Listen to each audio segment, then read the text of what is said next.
Thank you all for coming. So let's just dive right in here. What are we talking about? We're gonna talk about politics. Is that okay? That's No, we're gonna talk about my book. We haven't done that. I'm not that craven. No, I want to talk about politics, if that's okay with you. A little bit later on, a little bit more about media and television these days. But let's start off with this. Do you see any scenario at all where Trump does not get the Republican nomination for president? No. Next question.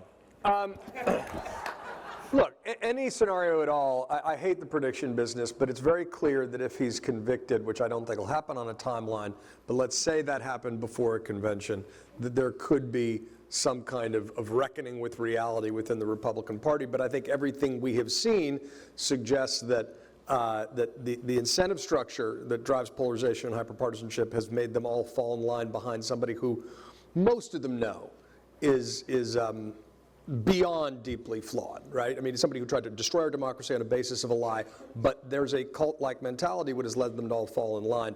I don't know that fever, I think it'd be a fool to say that fever is going to break, but could something happen? Sure, something could happen.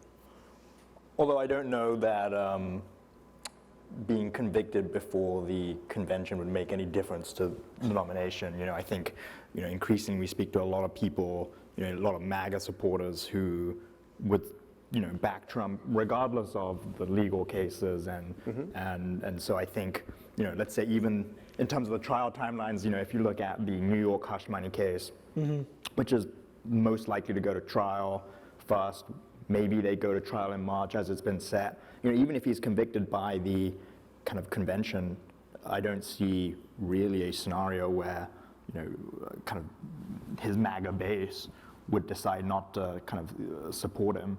And I think what's kind of interesting with what's happening with the RNC, we have some kind of reporting about this, so it's a bit of a preview here, but the RNC increasingly is, you know, behind the scenes realized to fix their cash problem, they need Trump as the nominee. And so there is a lot of, I think, movement behind the scenes to align with Trump, whether it's on the data side or it's on the kind of election day operations front. They are already aligning with the Trump campaign. That's just 80 different kinds of ironic, right? I mean, first of all, Trump is bleeding the RNC to pay his legal bills. He's fleecing his own donors to pay his legal bills. It's a guy running for president to stay out of prison.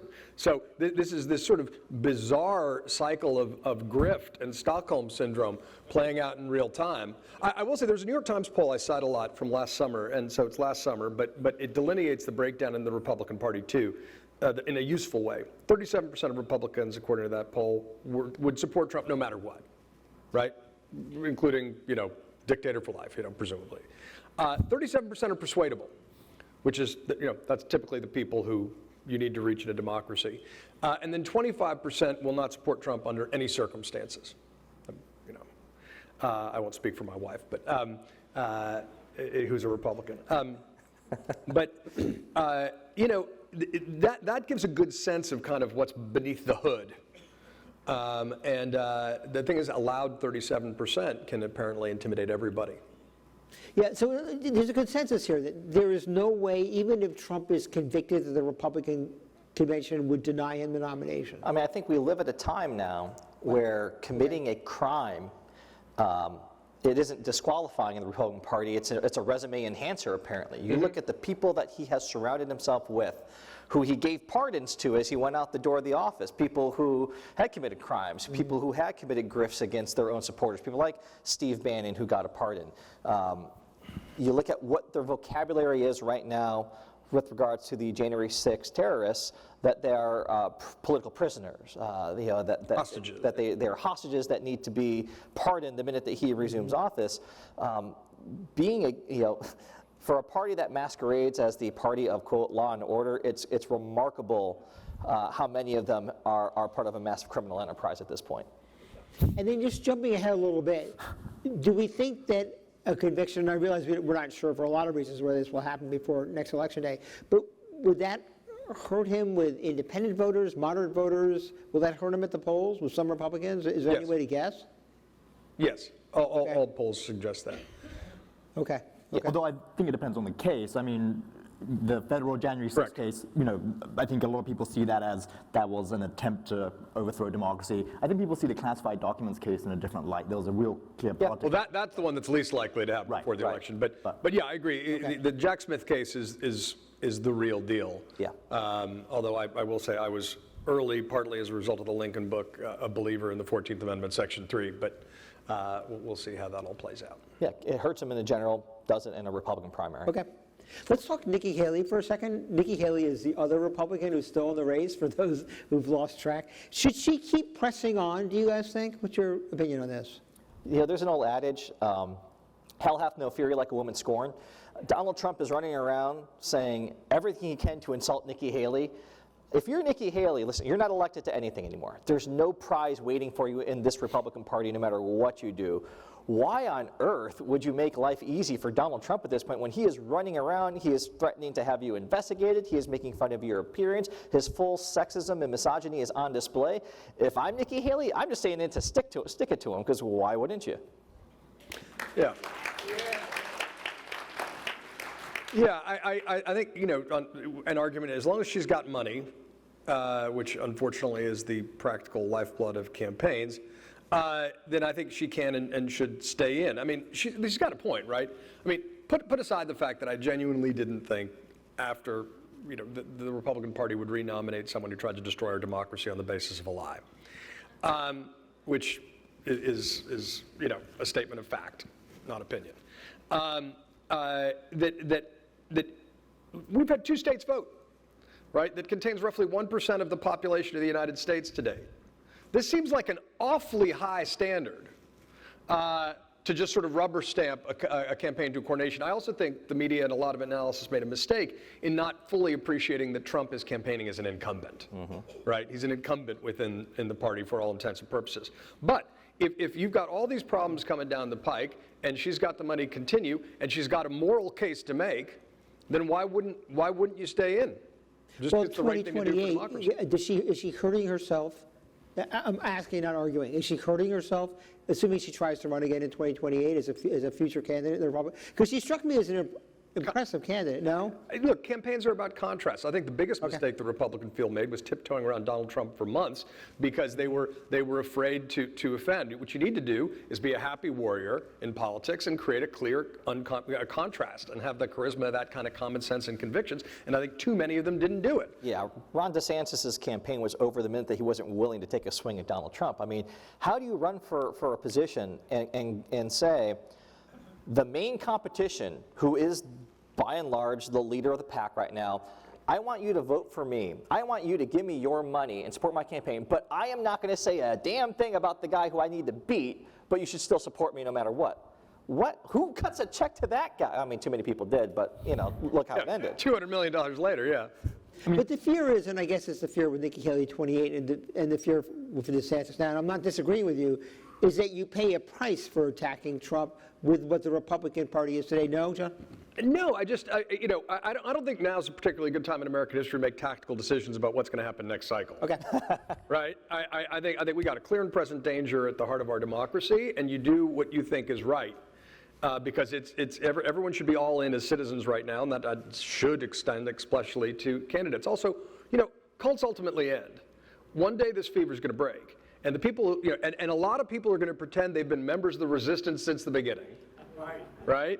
And so again, have the courage to stand for what you actually believe, and you might look like a hero when the wheel turns, whenever that is. I don't think it makes sense to be too tactical about this.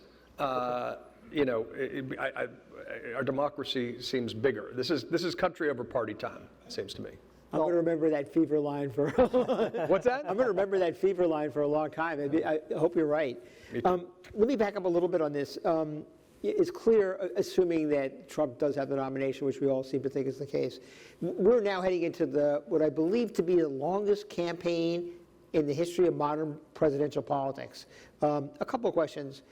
Is this a plus or a minus for either Biden or Trump in your views? Well, I think it's been beneficial for Trump, right? When he launched, I mean, I was at Mar-a-Lago that day when he launched. You know, it was low energy. There was a lot of reporting about how he seemed down, he didn't want to do it, and I think that was true. And then when DeSantis kind of came on the scene and then wasn't as hard against him, didn't attack him particularly aggressively, they took that as a sign that actually they had this wrapped up. And I think in the last 12 months, well, the last 14 months, it has been abundantly clear that Trump has benefited from this Republican primary field not hitting him. And then for the first time, right, Nikki Haley is doing this, and it is putting him in a position which he hadn't had to deal with. And you talk to people around Trump, his inner circle, we talk to these guys pretty much every day, and it is clear that they find Haley a problem on multiple fronts. One, because he gets under his skin. Trump finds it very personal. He finds it disloyal. He likes to call her a disloyal, an epithet which I won't repeat. His campaign finds it problematic because they thought she would drop out in the way that DeSantis did after Iowa. And when she didn't, they are now having to recalibrate and recommit all of these resources to South Carolina, to Nevada. And these were things they didn't think they would have to do, and now they do. But you do think that Trump will sooner rather than later shift his focus and the focus of his campaign from Nikki Haley to Joe Biden, right? Oh yeah, and they're already trying to do this. They're already trying to make it about Biden. And then this is where Haley comes in and ruins it, because they're having to deal with Haley attacking him, Haley saying he's a danger to democracy, and now they're fighting effectively a battle on two fronts, and now Biden's hitting him by name. Do you think that Biden or Trump pay a price in having to, assuming at some point this moves to a general election campaign, into having to be campaigning 9 months nonstop? How do you engage an electorate that already seems sour on this election and skeptical of both these men? Look, I think that's the biggest danger for us as a country right now. Liz Cheney has used the line that we're in danger of sleepwalking towards a dictatorship, and I think partly that's about the sense of exhaustion and apathy that frequently bleed into one another, particularly looking at a 9-month general election between two candidates who have their base, but it's clear, a large number of folks would like an alternative for, I think, vastly different reasons. I think that is a real danger. You've seen people talking about, well, I got to stop watching the news. I got to go on a news diet. It's too exhausting. It's too depressing. But that creates the kind of docile mindset that leads to, less than the vigorous Democratic results, lowercase d. I think Biden has the benefit of being a consequential and effective president, an improving economy, but widespread perceptions that he is too old, and that creates an inspiration gap. Trump has a lot of things that can go wrong between now and Election Day. I mean, he unspools on a daily basis. I think he benefits from people not remembering sort of the steady stream of insanity and division, and that stuff will become more apparent to people's minds. But the real X factor is the number of independent candidates we're going to have on the ballot, and the way that nobody can really predict how that was going to make the Electoral College ball bounce. And that's one of the many reasons I think this is an enormously dangerous election. But I think in some ways Biden is undervalued right now, and I think Trump's value and strength is perhaps at its apex. Yeah, I think that makes sense. I think that one of the things that Trump benefited from, and you just said this, was that he's basically been running as an incumbent. He's been running an incumbent campaign, and the Republican primary field's reticence to even try to lay a glove on him allowed him to just do that pretty much unchecked. Yeah. And so all of us have been operating in the media sphere, if you will, under the impression that it would be a Trump versus Biden rematch no matter what. And we've all just been kind of waiting around for that to just become official. I mean, it feels like it's just been kind of a coronation rather than a competition to get to this point where we are.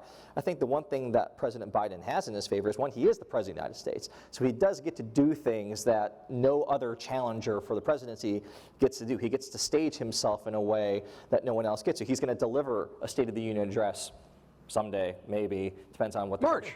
Maybe, I mean, they scheduled it for, I believe, right in between the two deadlines of a potential another government shutdown for some reason, so we'll see what happens there. The other thing, too, is Donald Trump's going to be running this campaign by and large from courtrooms. He's got 91 indictments that he's fighting. He's literally fighting for his freedom. He's fighting for his financial health. And we have never seen in American politics a campaign like this where the majority of the campaign stops that the Republican nominee is going to be doing this from. It's going to be from outside of a courthouse, outside of a courtroom. You said earlier, this has been the longest general election campaign, and it really has been because he's still fighting the last election right now. He never stopped. I mean, it's 4 years later, and he is still relitigating the outcome of an election from 4 years ago. Yeah, and I do think we accept that a little bit too benignly because we're used to it right now. The fact that accepting an election lie has been a litmus test for being a member in good standing in a political party, whereas Republicans who are trying to solve problems in a bipartisan way in the Senate, like James Lankford, the tax committee chair, are being actively censured by their state parties for trying to solve a problem in a bipartisan basis. That's insane by any objective standard. And I think we because we're getting used to it, frog in the boiling pot of water, we ignore the fact that insisting on embracing a lie as a litmus test for loyalty is incredibly dangerous to a democracy. You can't overstate how sinister that is. Let me back up for a minute. Let's talk about Trump more. If you were running his campaign, how would you approach the challenge of the next 10 months, the challenge of the court distractions? Would you want him out there, given how unpopular he is with much of the country, but also, frankly, his age and the fear of his advisors that he might stumble or make a mistake? How would you, if you were in there, what would you do? I would tell him to, as horrible as this is, to keep doing what you're doing, because along the way, and we've seen this since 2016, the overarching media has been complicit in the rise of Trump. The both sidesism that we routinely see, the false equivalencies that we routinely see, has only enabled and helped him. And so, in my opinion, and I'm not a journalist, I'm not a reporter, let me just say that up front. And I don't mean this as a disparagement to the actual legitimate reporters like Hugo that we're sharing a stage with right now, who is exceptional. I have not seen the media to this day recalibrate to what Donald Trump actually is and what this Republican Party is. And it's the casual acceptance of the fact that this guy lies every day, every time he speaks, and there's still this debate that happens of, well, should we use the word lie? Should we call these things what we see them? Is it bias to say that? I mean, as a former Republican, I worked on Capitol Hill for Republicans, for the Oversight Committee during the Obama years. I can tell you, we worked the referees all the time. We knew if we go out there and say, hey, the media, they're liberal, they're biased, we knew that, and I mean this broadly, not you, Adam, but the New York Times would bend over backwards to avoid appearing biased and would actually go easier on us. We knew that if we had a good scoop at the Oversight Committee, that we could give it to the New York Times and get their credibility as a liberal media organization to run our stuff and make it more credible. And so we would just inherently turn this on you guys. And to this day, that playbook still works. Can I just say that that's fascinating. That's actually news in its own way. Because I think it does speak to the way that the far right does try to play the refs, and that's separate and above the Steve Bannon flood the zone with, shit approach, which is just designed to sort of make people feel overwhelmed that participating or engaging in politics is indecent. Because credible news organizations do desperately want to feel like they are being fair, and genuinely fair and balanced, as opposed to using that as a slogan to undermine the concept. And if you're saying when you were working for Republican leadership on the Hill that was consciously deployed, that's even more cynical and strategic than I imagined. Are you surprised? I'm not part of this panel, but I'm actually not surprised. I'm sort of reinforced to hear you say that. I always suspected that's what was going on. Yeah, when I was on the Hill, the then chairman of the House Judiciary Committee was a Texan named Lamar Smith. And he started what was called the Media Fairness Caucus for the sole purpose of just pointing out whenever we thought there was liberal media bias encroaching in on coverage, we could point it out, we could send a little letter to the executive editor and to the editorial boards, and inevitably there would be this kind of recalibration and a kinder, gentler approach. I mean, the ways in which that we have seen different entities kind of cater to us and go like, oh, we'd love to have you on our show, like it will be fair. We would like, and I think to myself, do you ever do that to the other side? Do you ever go to a Democrat office and go, listen, we'd love to have you on our show, and it'll be fair, it'll be, we won't be going after you, it won't be an ambush. It's like, do you have to coddle Democrats that way? Of course you don't. But for Republicans, we've created this entire propaganda machine that plays to this, I think, inherent legitimate, responsible reporters wanting to appear fair. And I'll plug your book for 1 second because we just did a panel talking about his book, and you talk a little bit about some of the internal consternations and the mechanics of not wanting to appear biased, and how the publishers and executive editors at the times throughout history would there'd be a lot of internal anguish over how to rectify that. I promise you, in no center-right-leaning outlet in the history of this country was that conversation ever had about, well, we're really worried that progressives may think that we're unfair.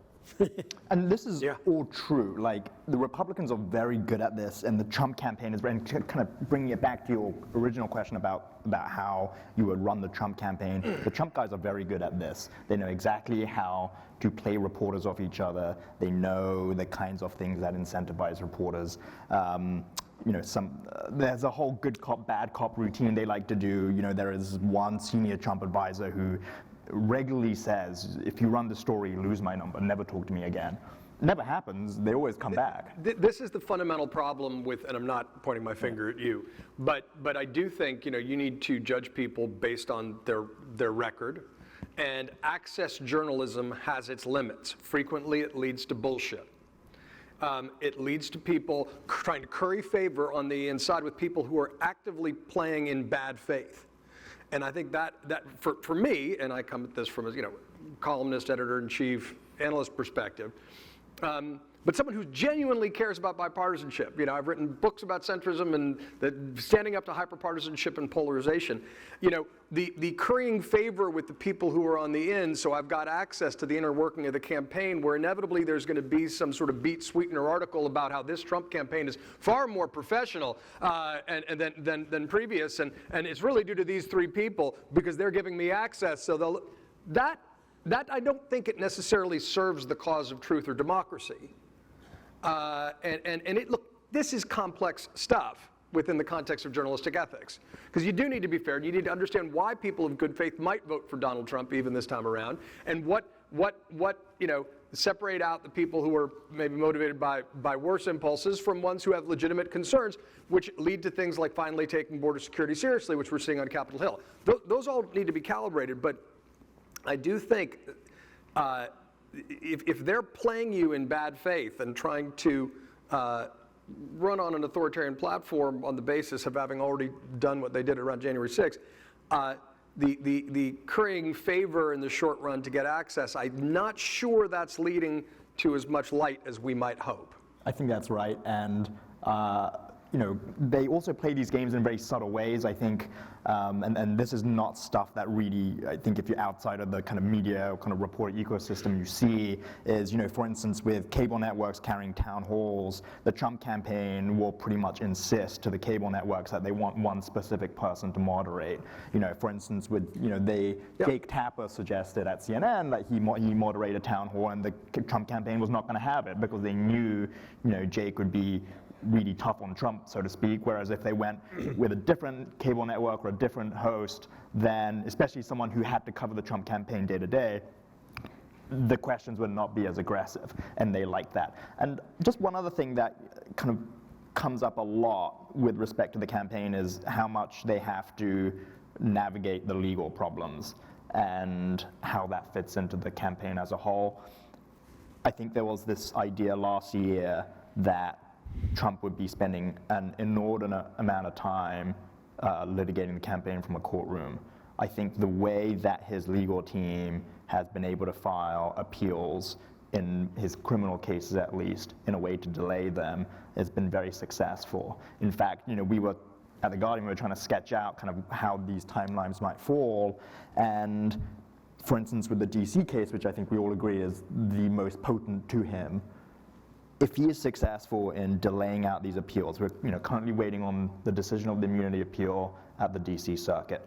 If he is allowed to appeal that to the full bench, what we call an en banc appeal, that will take a lot of time. If he then goes to the Supreme Court and they don't issue a ruling on a particularly expedited basis, that will cause a lot of time. And the trial judge in that case has promised Trump he will get his full 7 months to prepare his defense. So really the clock for his defense only resumes when all the appeals are done, and there's a question of how close the election is Judge Chutkan willing to start a trial.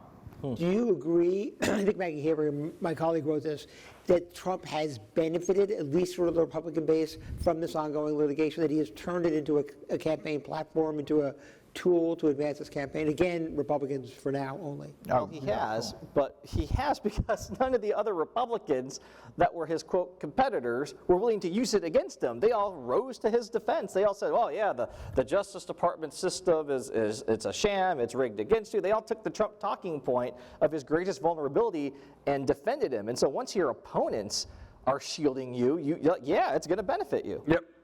Yep, and look, I'd suggest this is also another example of the Trump team playing the refs, of playing in bad faith against good faith institutions that want to seem, independent and non-partial. How did we get in this situation to some extent? Well, Merrick Garland was really concerned about perceptions that the Justice Department would be seen as political and politicized, which would have been a problem under, Bill Barr, frankly, and certainly what occurred after Bill Barr left. And so, he did not make the January 6th prosecutions, a front load, a front burner issue, because there was real concern, some hope. There's a lot of wishing and hoping in politics now that sometimes these people will just go away, right? We can all just kick accountability to some later date, and then the January 6th Commission really, in effect, lit a fire under the Justice Department. But obviously, part of the play is to delay these things to the point where they cannot be heard before a presidential election, and then be taken off the table, in effect. And that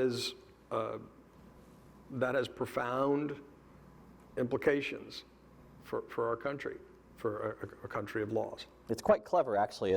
I'm going to delay and delay and delay.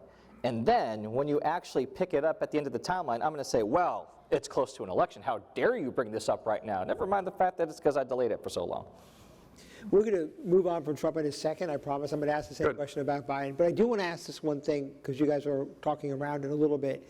How should the media, how should we cover Trump as a candidate, considering all, I think, the very legitimate criticism I've heard here about the way the media has covered him until now? What would you suggest, or what would you do in your own jobs to deal with this? I'm speaking for myself. Yeah. Look, I think the learning curve about how to cover Donald Trump has not been remotely sufficient.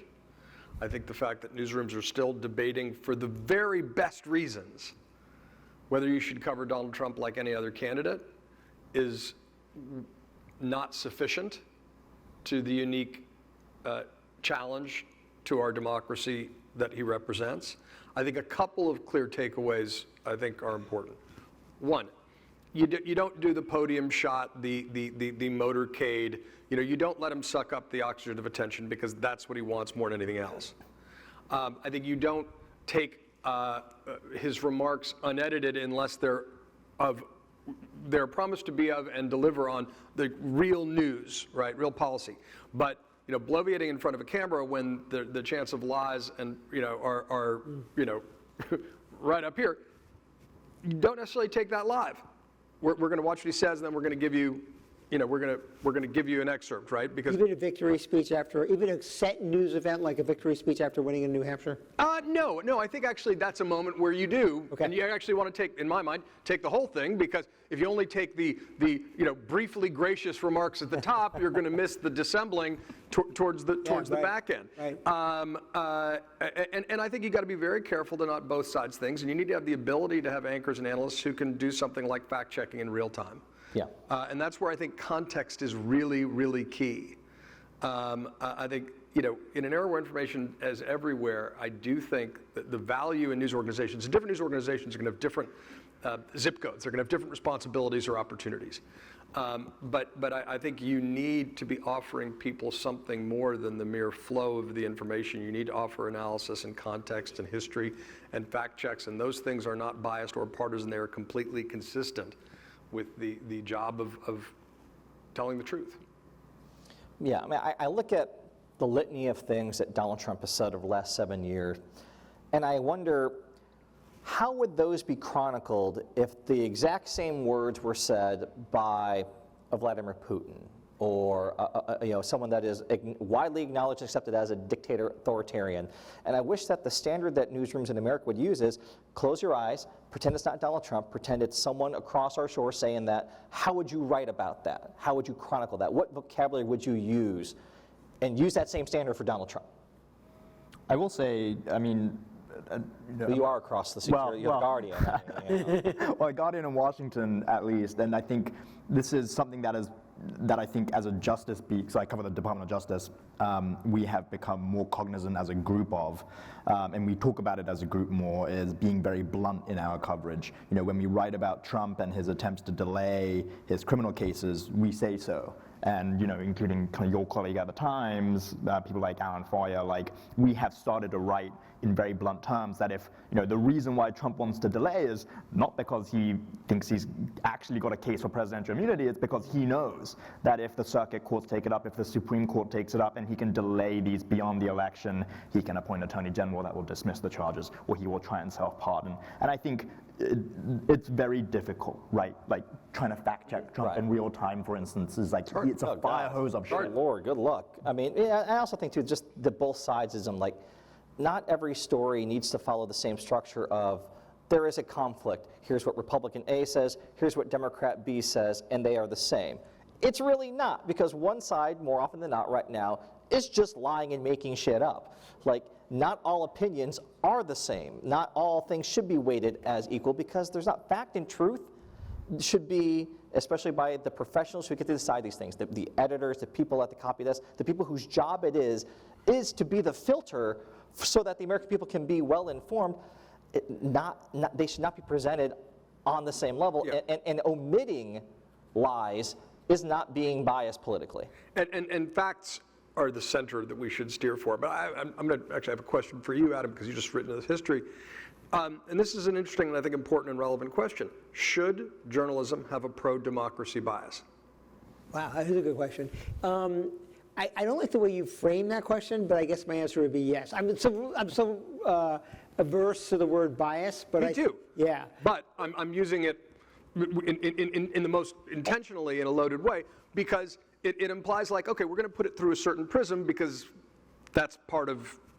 But do you advocate for it then as a newspaper? Is that what you're saying? Well, again, I want to be very clear. Democracy, not Democrats. Right? Oh yeah, no, I'm clear. I was clear. Yeah. I think the Constitution doesn't mention political parties; it does mention journalists. I think we all have a vested interest in living in a liberal democracy broadly construed with certain rights and responsibilities enumerated in the Constitution, and people who are actively trying to undermine that represent a different sphere of inquiry. That does not mean you should be nonpartisan but not neutral on these deeper questions. But it seems to me it's a question that, for all we're talking about, how to cover Trump, which is an appropriate conversation for a thoughtful organization, and I think you should try to understand his supporters without amplifying lies. Difficult thing to do, but important. But I think that's actually another question. How would you take the word bias out of it? Should journalism have a pro-democracy bias? Adam's lost control of this panel. That's okay. I would say this. I think the answer is yes. I think it says everything we need to know about the situation we're in and what this panel is all about, that you wouldn't even have thought of asking me that question 10 years ago. Yep. That kind of question, my book starts in '77. No one thought about stuff like this. Even through 2015, no one in fact, even through 2016, no one thought about stuff like this. So I'm asking you guys now, you gentlemen now, how do we cover Trump? I have no idea. It's crazy that we're even kind of thinking about this. We're all the rules are broken, everything, the fact that is the newspaper, our newspapers, a last bulwark, I shouldn't say last, I don't mean to be dramatic, a bulwark to save democracy? Well, maybe we are, and maybe that is what we are. Maybe we need to step out. I think you see more and more, the example you've seen before, and then I'll stop being a panel, I'll start being a questioner again. Sorry. You'll see more and more examples, I think, in the Times, in the Washington Post, and other papers, of reporters stepping out of their normal boundaries and sort of I'm not saying about stuff like calling stuff a lie, but the stuff that Foyer was doing, right? Pointing out why people are doing this and putting stuff in perspective. And I think you have to do it in this environment, what I wonder about, and again, I'll get right back to the purpose of this, is what happens, there will be a post, I'm not sure the fever will break, maybe, I'm not, right, but there will be a post-Trump period, and then will journalism in any way return to what it was before? This has been enormously disruptive for the New York Times and all mainstream journalists, and maybe that's not such a bad thing, but it's really like, I think your question gets to the heart of it, frankly. And just to that point, I mean, the thing that I think we wrestle with a lot is, and this is again is very specific to the Justice beat and kind of Trump's legal problems, but the government and the Justice Department struggles sometimes to make these very political kind of points in their court filings. And the department likes to speak, they say we like to speak through our court filings, and then you read the court filings and they're very dry, and it's very clear what they're trying to tell the judge, because in legal discourse, when you say, look, there are certain problems with not having this trial date then or sticking to the pretrial schedule, but everyday readers don't understand this, and there is something being said between the lines, which is, if we don't have these cases go before the election, Trump will shut it all down. Right. And I think we have a debate often about how explicitly to say that, because that's the implication, that's the suggestion, but it's not said explicitly. And I think a lot of editors, for instance, have a reluctance to say things that aren't explicitly said. Okay, getting back. Getting back to your role. Yeah. So I want to ask the same question about Biden that I asked about Trump. If you were running his campaign, again, the context of this was we're facing the longest general election campaign in history against a guy named Trump. I had to mention his name once. How would you approach this? Would you put him out there all the time, given how unpopular he is in some quarters of the country? And I also want to talk about his age and the fear of his advisors that he might stumble or make a mistake. And how do you deal with that? You're in Rehoboth or wherever it's Delaware, wherever his headquarters is. And what do you do? I think that you have to acknowledge and accept that, yeah, he is going to stumble sometimes. He is going to make a mistake once in a while. And don't be so afraid. I mean, this is the former Republican me here. Democrats are always afraid. They are always approaching everything from this like, oh my God, what if this goes wrong? What if this happens? Republicans, man, they're out there going, we're going full throttle through a freaking wall, and we don't care if there's a stumble along the way. They are, maybe too much to their detriment, but they are like on steroids ready to go, drinking 45 Red Bulls ready to go. And Democrats are always afraid of their own shadow, and they do things so reluctantly and cautiously. And I think that the American people, if you want to combat the age thing, well, then don't be passive. Don't approach things from a position of weakness. Don't buy into all of the, well, if you take the wrong step and something happens, it's all over. It's like, you can't run a campaign for president that way. Not against Donald Trump, not against the guy, no matter what you think about Donald Trump, he appears strong. He appears as if he is doing whatever he's doing with deliberation and a deliberate and an on-purpose nature, not in a thinking it through nature. Big difference there. But it's not ever passive. With Biden, you're not always sure that they feel confident that he's doing what he should be doing or saying what he should be saying, and that is not the type of contrast you want to create. If Biden likes to bike ride, I would put him on a freaking Peloton. That's not going to fall over in the middle of the street. Put him on a Peloton and have him show up in your Peloton class. Do things like that. I don't know, but good idea. It's like, meanwhile, Donald. Thank you. Yeah, Jen O'Malley Dillon, if you're listening. If anyone's watching this, put him on a Peloton. I don't know. Come on. Look, I think you're right that in general, I think the best defense is a good offense in politics and in life, and I think that's good advice in general. I also think, and this is one of the quotes that haunt me about American politics, and it's a Bill Clinton quote, and it's people vote for strong and wrong every time. Strong and wrong. And so I do think that we need to understand that people do have an expectation of strength. There are a lot of different ways to be strong, by the way, right? Sure. But that's something that Democrats need to lean into, and also that this is going to be about building the broadest possible coalition to defend democracy. It should almost be approached as a parliamentary campaign, not necessarily even about the top of the ticket. Yep. It's about something bigger than any one person. I think those are all principles, I think, to keep in mind.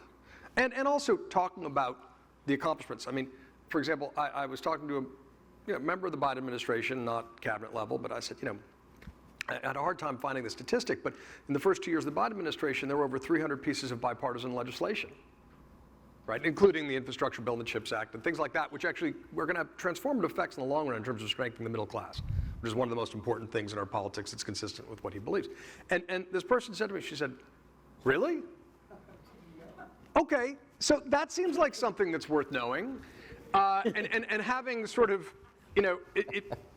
sort of immediately available. I think, this is where there's a certain salesmanship and repetition so that people are aware of the stats and facts, because we're in a deeply fragmented media environment where disinformation travels fast. And so you got to be able to combat it with real information that's presented in a way that's sticky and memorable, and I don't think that's been done. I mean, you know what Republicans are really good at? Bragging. They're great at bragging, man. Like, and Democrats, not so much. Like, it's almost, someone once told me, I think it was Biden not so much, right? I think it was Sean Patrick Maloney, who ran the DCCC last cycle, told me, Republicans are great at spiking the football. Democrats are almost embarrassed when they have power and accomplish anything. Like that's kind of the attitude that they project, and that's something that we need to change if we're going to have a hope in 2024. I mean, from a coverage perspective, it's really interesting because I have noticed it doesn't matter what institution it is. It doesn't matter if it's Congress. I covered Congress for a bit. It doesn't matter if it's the White House. It doesn't matter if it's the Justice Department. They scare very easily. They want to have control over every story that goes out, down to the minute details. And like, oh, you can say this, you can't say that. Please don't say that. And I think this obsession with trying to control the narrative or trying to control the messaging has been to its detriment, because things are left unsaid in stories, things are left unsaid on TV.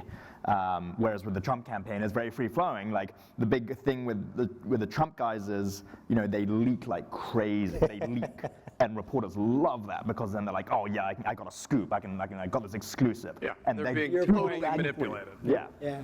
I mean, we always had, back when I worked at the Oversight Committee, our approach was we want to be the easiest office to work with for reporters.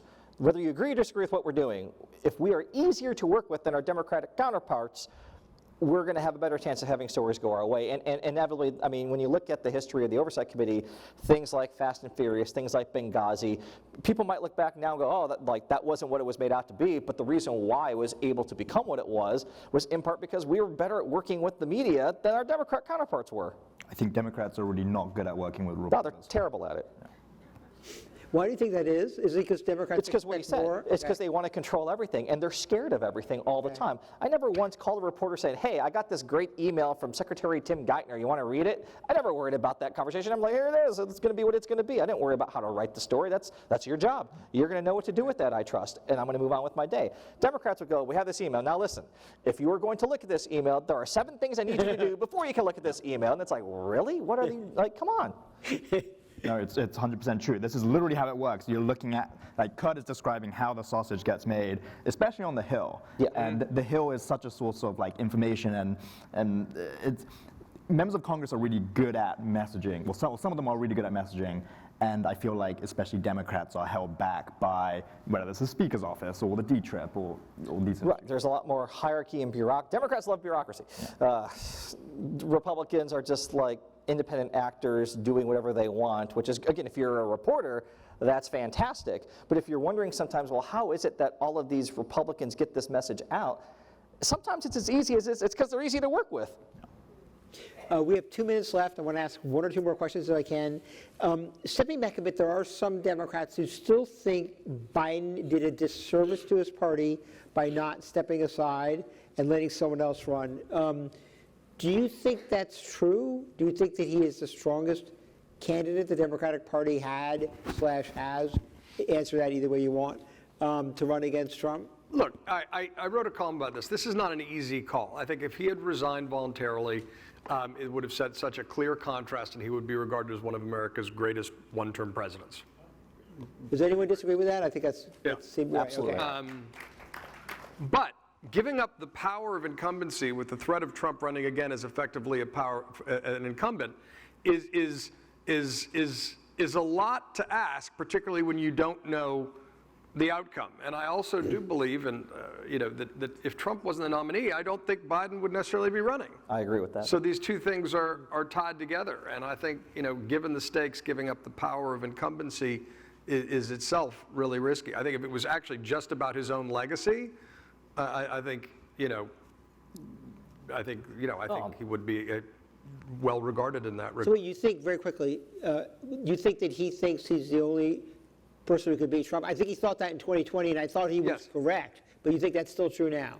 I think you just don't know how the ball bounces, and that's why you would need a primary, and that's not happening. There's some candidates who I could see being very competitive. There are other people who I could imagine winning the nomination who would be less competitive. I think that he thinks if he really thought that Vice President Kamala Harris could beat Donald Trump, he would have stepped aside, and the fact that he hasn't tells you that he doesn't believe that she can. And I'm going to leave the last word to you. You have 15 seconds. I think the Harris question is very interesting. I think, why wouldn't Biden run, right? Why Biden beat him in 2020? The red wave that was predicted didn't materialize. Roe was a big factor in that, and Biden did frame it, I think, in a smart way with democracy, and I think that was a winning message. I thank all of you. That was an excellent panel. I enjoyed it greatly. Thank you for putting me on the spot. Thank you all for coming. Thank